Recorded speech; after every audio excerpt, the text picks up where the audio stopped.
Hi everybody, this is Sam with Python Basics, and in today's video you see right here that we're going to be answering a question about the stock screener.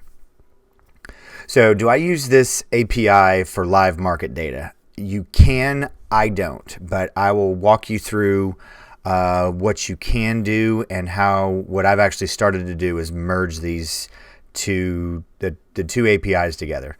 So if you're new here, thanks for joining us. This is what we do. We do micro videos or answer certain topics one at a time. So, all right. So this right here, so there are two main API screeners that I use. I use the instruments and I use the quotes. So that was instruments right here. And search instruments so you can get, so you can feed in multiple to remind you. And to get all of this data right down there, you enter in for the projection, the fundamental. Now, the other API that I do to merge, because if you go back and look at that, and we'll look at it. So the way that Ameritrade does this, and there may be others out there, but let's look over here. Let's get that out of the way. All right, let's look straight above.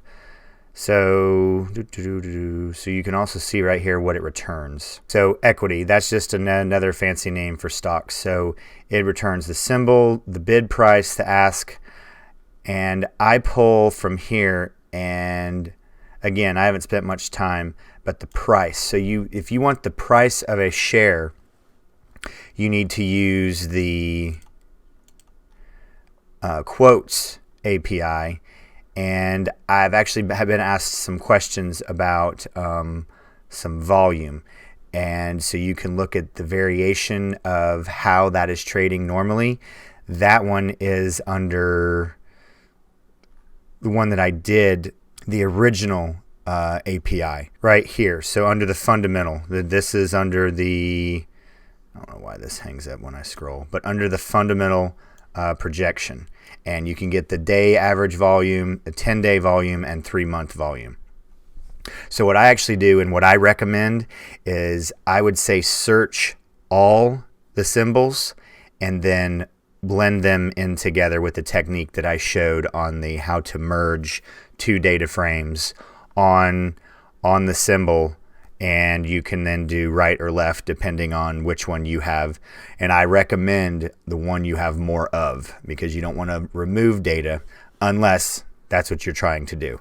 But you can do this live. I tend to wait till the end of the day, and then I review those the night after and the day before. And then I have the ones that I'm going to be on the lookout for.